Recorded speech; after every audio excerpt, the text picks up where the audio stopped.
জি sir, sir একদম হাতে নাতে ধরেছি। হ্যাঁ হ্যাঁ স্যার, স্যার এই ছেলেটা অনেক মেয়ের জীবন সর্বশান্ত করেছে স্যার। স্যার বিয়ের কথা বলে নানান প্রলোভন দেখিয়ে মানুষের জীবন নষ্ট করে। স্যার একদম হাতে নাতে, একদম স্যার বিয়ের আসর থেকে তুলে এনেছি স্যার। জি স্যার, আমার সাথেই আছে স্যার। দেখেন স্যার, আগেও বলেছিলাম আমার প্রমোশনের ব্যাপারটা একটু ভেবে দেখবেন। এবার কিন্তু আমার প্রমোশনটা চাই স্যার। আচ্ছা ঠিক আছে স্যার, কোনো সমস্যা নেই স্যার।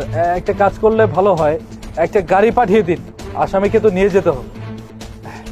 আচ্ছা ঠিক আছে স্যার, ওকে স্যার, রাখছি। আসসালামু আলাইকুম। Okay sir.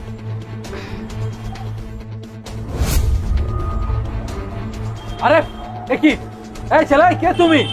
আরে কি ব্যাপার, এইখানে তো একটা আসামিকে আমি ধরে এনেছি। বিয়ের আসর থেকে আসামিকে ধরে এনে এখানে দাঁড় করে আমি স্যারের সাথে কথা বলছিলাম। আসামি কোথায় গেল? এই তুমি কে?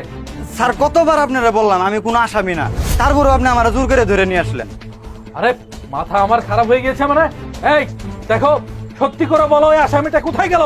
যত সব দেখার, তুমি এখানে কি করছো? হ্যাঁ, এডি আপনি কি কইতেছেন স্যার? কিসের বর, কিসের মুকুট, কি এর আসামি?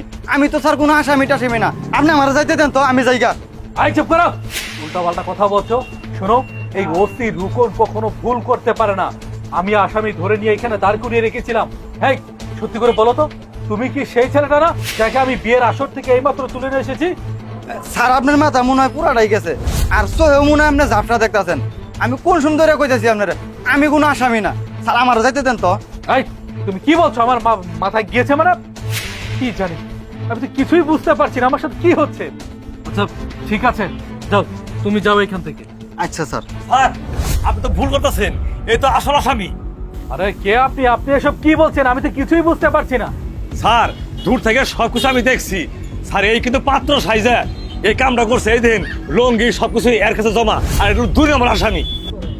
আর মানে আমাকে বোকা বানিয়ে এইখান থেকে পালিয়ে যেতে চাইছিল। ও মাই গড, আমি তো এই ব্যাপারে কিছুই জানতে পারতাম না। যদি না এই কাকাটা আমাকে বলতো।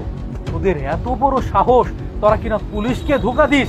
এই তোদের অনেক কষ্টে আমি ধরেছি, শুধুমাত্র তোকে ধরতে গিয়ে আমার কতটা কাঠখড়া পোড়াতে হয়েছে জানিস?